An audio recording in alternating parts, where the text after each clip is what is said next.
Pop তারকা Katie peri এবং কানাডার সাবেক প্রধানমন্ত্রী জাস্টিন ট্রুডোর প্রেম নিয়ে সাম্প্রতিক সময় বেশ আলোচনা রয়েছে নেটিজেনদের মাঝে। এবার চাউর হয়েছে তাদের গড় আলো করে নতুন অতিথি আসার গুঞ্জন। এও ছড়িয়েছে যমজ সন্তানের বাবা মা হতে যাচ্ছেন তারা।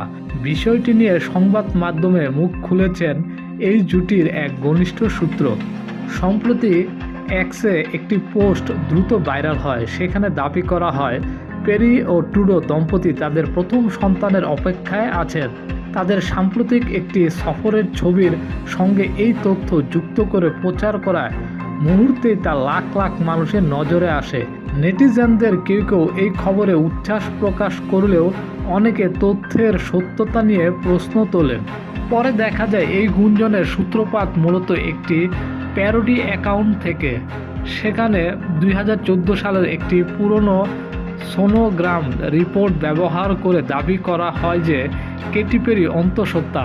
পরবর্তীতে এক্স এর কমিউনিটি নোট এর মাধ্যমে বিষয়টি ভুয়া বলে চিহ্নিত করা হলেও ততক্ষণে তা ইন্টারনেটে ব্যাপকভাবে ছড়িয়ে পড়ে। ব্রিটিশ সংবাদ মাধ্যম ডেইলি মেইলের এক প্রতিবেদনে এই গুঞ্জনের অবসান ঘটানো হয়েছে। দম্পতির ঘনিষ্ঠ একটি সূত্র জানিয়েছে জাস্টিন ও কেটির সম্পর্ক চমৎকার কাটছে, তবে বর্তমান তাদের সন্তান হওয়ার কোনো খবর নেই। সূত্রটি আরও জানায় তারা এখন একে অপরের সান্নিধ্যে এবং আগের সম্পর্কের সন্তানদের নিয়ে বেশ সুখে দিন কাটাচ্ছেন।